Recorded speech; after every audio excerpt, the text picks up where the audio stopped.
Çıktı. O sefer Kegan'dan, hiç Kegan'dan. Yine hasretle bir güne giriyorum hayalıyla. Aklımdan çıkmıyorsun belalım.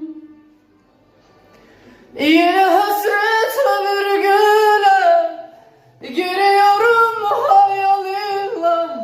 Aklımdan çıkmıyorsun belalım. Sensiz geçen akşamlarda, yine başım belalarda, mutlu musun oralarda belalım. Belalım ya bana çiçeğim belalım, aşkın gerçeğim belalım, tek sen